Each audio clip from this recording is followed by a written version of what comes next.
রহমানের রহিম। প্রিয় দেশবাসী, আসসালামু আলাইকুম ও প্রবাসী বাঙালি ভাই ও বোনেরা, জানে যেখানে আছেন ভালো থাকেন, সুস্থ থাকেন, এই দোয়া কামনা করি। আশা করি আপনারা আমার ভিডিওগুলো বেশি বেশি করে লাইক কমেন্ট শেয়ার করবেন আর আমার ভিডিওগুলো মনোযোগ দিয়ে শুনবেন আমি কি বলি। কথা হচ্ছে, আজ এলসিপি ও জামাত ইসলাম এরা চেয়েছিল শেখ হাসিনার পতন করতে। শেখ হাসিনা পতন হয়েছে। আবার 24শে আগস্ট ছাত্র আন্দোলনে অনেক পুলিশ ভাই ও বোনেরা হত্যা হয়েছে এবং অনেক থানা পুড়িয়ে দেওয়া হয়েছে, অস্ত্র লুটপাট হয়েছে। এই 5ই আগস্টের এই আন্দোলনের জন্য অনেক পুলিশ ভাইয়েরা মারা গেছে, অনেক পুলিশ বোনেরা মারা গেছে। এই এলসিপি জামাত আবার আর একটা হট্টগোল বাঁধাতে চাচ্ছে। নির্বাচিত সরকার ডক্টর ইউনূসের অবাঞ্ছিত সরকারের নির্বাচনে নির্বাচিত সরকার বিএনপির প্রতিষ্ঠাতা বা বিএনপির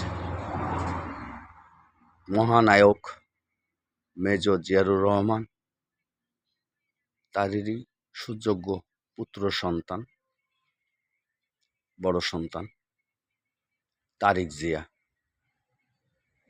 নির্বাচন করেছেন। খালি শুধুমাত্র আওয়ামী লীগ বাদে নির্বাচন করে এই নির্বাচনে জয়লাভ হয়েছে এবং প্রধানমন্ত্রী হয়েছে। এখন এই এলসিপি জামাত বিভিন্ন জায়গায় বাজে বাজে কথা বলে বেড়াচ্ছে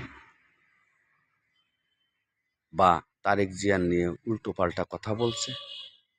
তাই আমি মাননীয় প্রধানমন্ত্রী তারেক জিয়াকে বলি, এই বেয়াদব এলসিপি জামাত যে বাজে কথা বলবে, সে যে দলেরই হোক না কেন,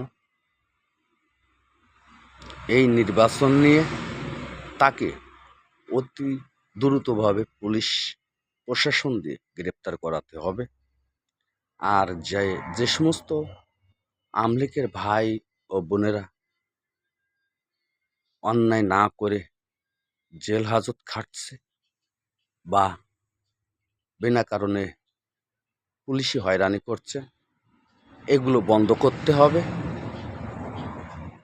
বা যেগুলো জেলে আছে তাদের অতি দ্রুতভাবে জামিন দিতে হবে।